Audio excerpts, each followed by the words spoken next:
হিমালয় পৃথিবীর সবচেয়ে রহস্যময় জায়গাগুলোর একটি।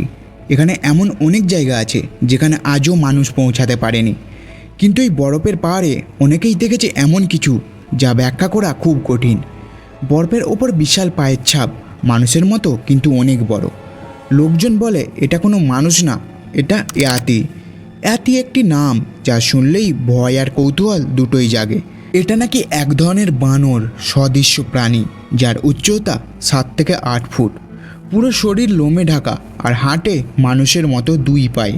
কিন্তু হিমালয়ে স্থানীয় লোকেদের কাছে এটা শুধু একটা প্রাণী না, তাদের কাছে ইয়াতি হলো পাহাড়ের রক্ষক।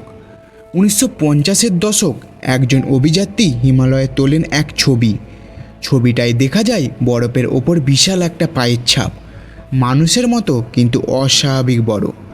এটা একটাই ছবি পুরো পৃথিবীকে নাড়িয়ে দেয়। মানুষ ভাবতে শুরু করে সত্যি কি কোনো অজানা প্রাণী আছে। অনেক পর্বতারোহী দাবি করেছেন তারা ইয়াতির উপস্থিতি অনুভব করেছেন।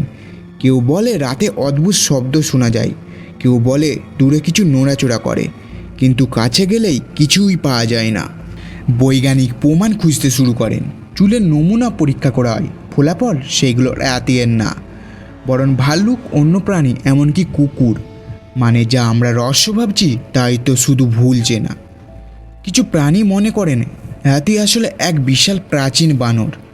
শুধু সমস্যা হলো এই প্রাণী 4 পায়ে হাঁটত, আর ইয়াতিকে বলা হতো 2 পায়ে হাঁটে।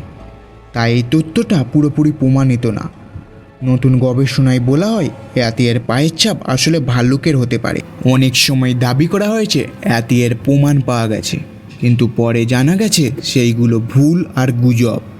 এমনকি বলা হয়েছিল ইয়াতি ধরা পড়েছে, কিন্তু সেটাও সত্যি না।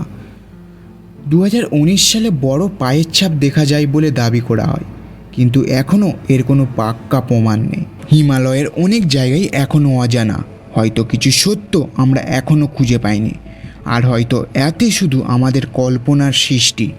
তুমি কি মনে করো, ইয়াতি কি সত্যিই আছে নাকি সবই একটা গল্প? আর এমন রহস্যময় ভিডিও পেতে সাবস্ক্রাইব করতে ভুলবেন না। ধন্যবাদ।